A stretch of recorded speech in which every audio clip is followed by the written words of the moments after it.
অবস্থান নির্ণয় বলতে কি বুঝি? অবস্থান নির্ণয় দুটি পদ্ধতি আছে, আপেক্ষিক অবস্থান এবং প্রকৃত অবস্থান। আপেক্ষিক অবস্থান বলতে বোঝায় মূলমধ্যরেখা এবং নিরক্ষরেখার সাপেক্ষে যখন কোনো স্থানের মান নির্ধারণ করা হয় তাকে বলা হয় আপেক্ষিক অবস্থান। এবং প্রকৃত অবস্থান বলতে বোঝায় কোনো বস্তু যে জায়গায় রয়েছে সেটি হলো তার প্রকৃত অবস্থান। আপেক্ষিক অবস্থান নির্ণয়ের জন্য কৌণিক মান এবং রৈখিক মানের প্রয়োজন হয়। কৌণিক মান কাকে বলে?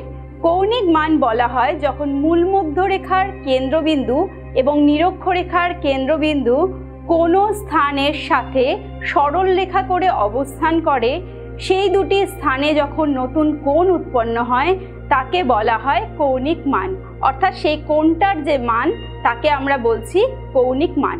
রৈখিক মান বলতে আমরা বলছি সমতল পৃষ্ঠে দুটি স্থানের বিন্দুর মধ্যে যখন যে দূরত্ব নির্ধারণ করা হয় তাকে বলা হয় রৈখিক মান। কৌণিক মান নির্ধারণ করা হয় ডিগ্রি, মিনিট, সেকেন্ড প্রভৃতি এককের দ্বারা এবং রৈখিক মান নির্ধারণ করা হয় মিটার, সেন্টিমিটার, ইঞ্চি প্রভৃতি এককের দ্বারা। সম্পূর্ণ ভিডিও দেখতে ডাউনলোড করো আচার্য অ্যাপ।